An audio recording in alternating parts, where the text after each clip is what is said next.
형사사건에서 피해자가 사망한 경우에 피고인에게 적용되는 혐의, 여러 경우가 있겠지만은 오늘 주목해볼 부분은 바로 치사와 살인입니다. 치사와 살인을 나누는 기준은 뭘까요? 바로 범행의 고의성이겠죠. 누군가를 사망에 이르게 했을 때 살해하려는 목적이 있었는지, 아니면 살해하려는 목적은 없었지만 결과적으로 사망을 하게 됐는지 여부가 이 둘을 가르는 기준이 됩니다. 들으시는 분들께서는 그 피해자는 어쨌든 사망했는데 둘을 나누는 게 크게 중요하지 않다고 느끼실 수도 있습니다. 그런데 오늘 이 사건 알고 나면 그 마음 좀 변하실 수도 있을 것 같네요. 조용히들 하세요. 조용히들.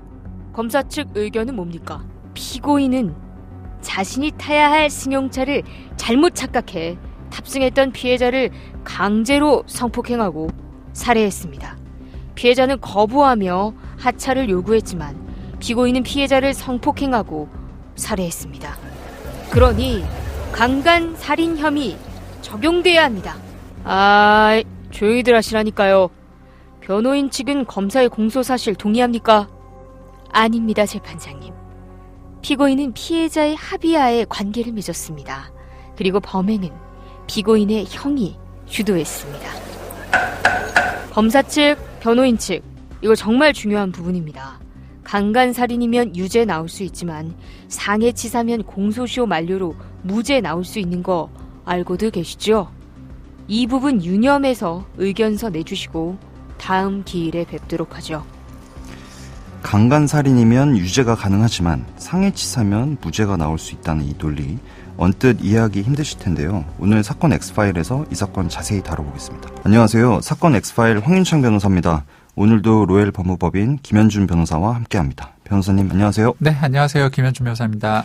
어떤 사건이었죠?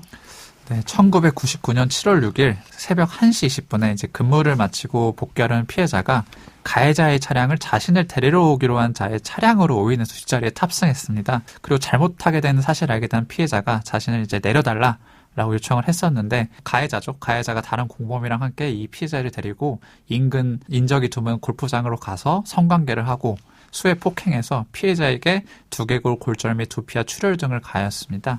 이후 가해자는 실시인 상태의 피해자를 내버려 둔 채 현장을 떠났었는데요. 이 여성 어떻게 됐습니까? 회복이 됐습니까? 피해자는 발견 당시 상의는 입혀져 있는 상태였고 바지와 팬티가 이제 왼쪽 다리에 걸쳐져 있는 상태였다고 합니다.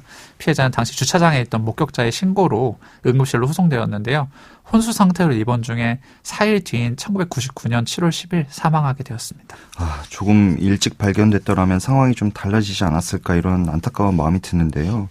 그 골프 현장이다 보니까 아무래도 CCTV는 있었을 것 같은데 용의자가 나왔나요? 신기하게도 주차장에 아무런 차량도 없었는데 네. 유일하게 한 골프장 직원이 차에서 잠을 자기 위해 있었습니다. 그래서 네. 그분이 유일한 목격자였는데요. 네. 이때 가해자가 흰색 자동차를 타고 왔고 범행 후에 이 차를 타고 떠났다는 진술을 해주었었습니다. 그리고 공범이 있었다는 거겠죠. 누군가 와서 네. 피해자와 가해자를 내려주고 네. 그다음에 그 차량을 떠난 뒤에 다시 돌아와서 이 가해자를 태우고 돌아갔다는 이 진술을 해줬었는데요. 네.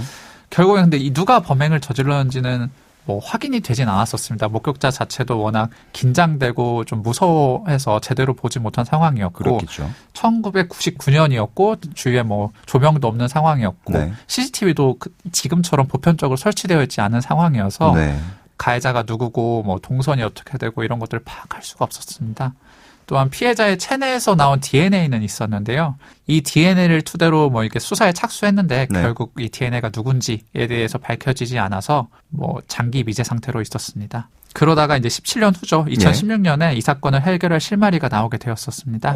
네. 어떤 일이 있었던 겁니까? 우선 2010년 4월 15일에 제정된 성폭력 범죄 처벌 등에 관한 특례법상 강간 등 살인의 죄는 DNA 증거가 나온 경우와 같이 과학적인 증거가 있는 때에는 공소시효를 10년 연장하는 것으로 개정이 되었었습니다. 네. 사람을 살해한 범죄에 대해서는 공소시효를 폐지하는 개정 형사소송법도 2015년 7월 30일부터 시행이 되었었는데요. 네.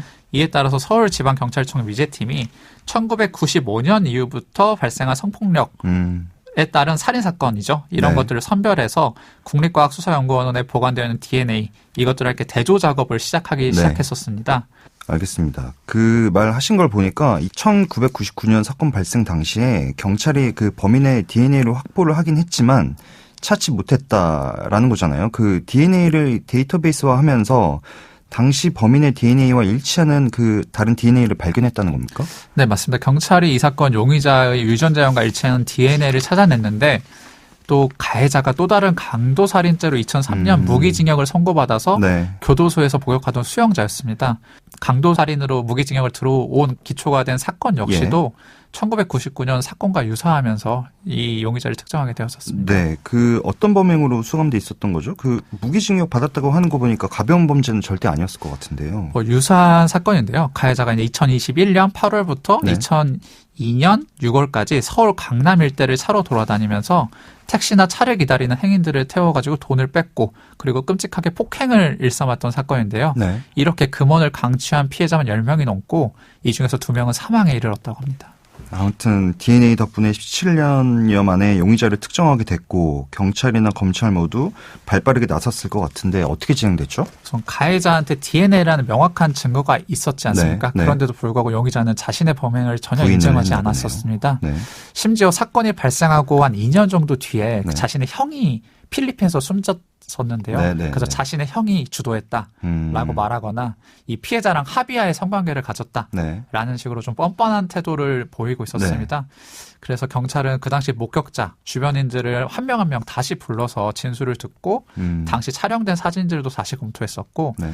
뭐 이 사건을 송치받은 서울중앙지검도 3년에 걸쳐서 보안 수사를 했다고 합니다. 네. 그래서 2020년 11월에 강간등 살해 혐의로 재판에 넘겨지게 되었습니다.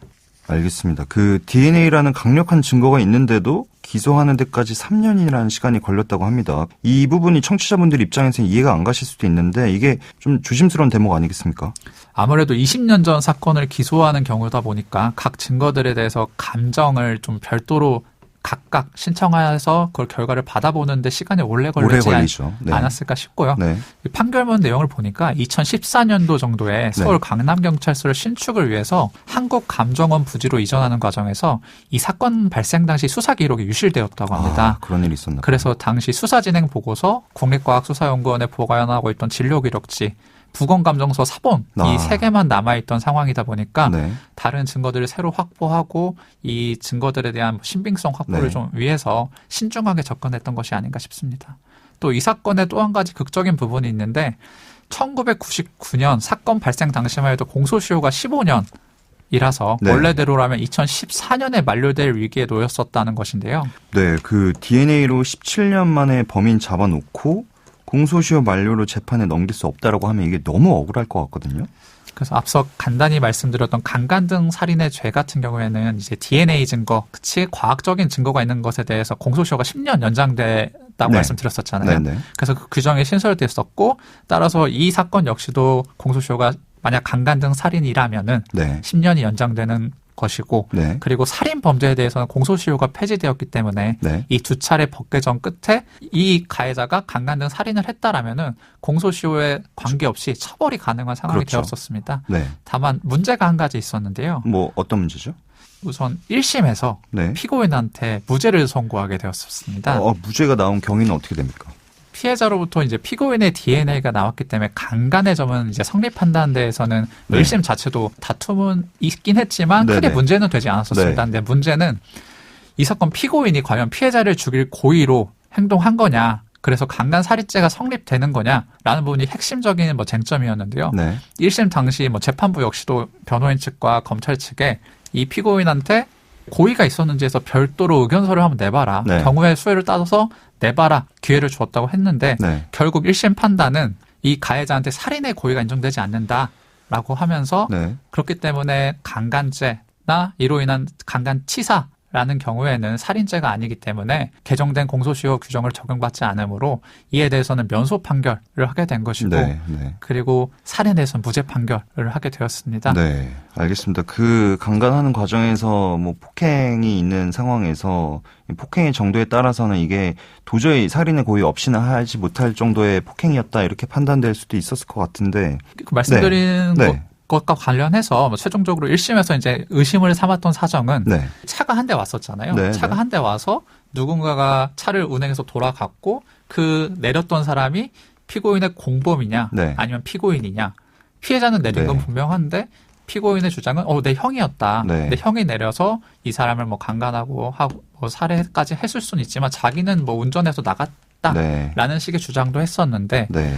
1심에서 이게 과연 누군지에 대해서 입증이 됐느냐에 네. 대한 부분이 불분명하다. 알겠습니다. 라고 해서 그렇게 해서 문제가 선고되긴 했었습니다. 네네. 변호사님도 아시겠지만 그 누군가 사망한 사건에서 치사랑 살인이라는 게 핵심 쟁점이 되는 경우가 정말 많지 않습니까? 그 형량 부분에서도 차이가 크기 때문에 그런데 이 사건 같은 경우에는 그 유무죄를 가르는 기준이 되다 보니까 더 민감할 수밖에 없었을 것 같거든요.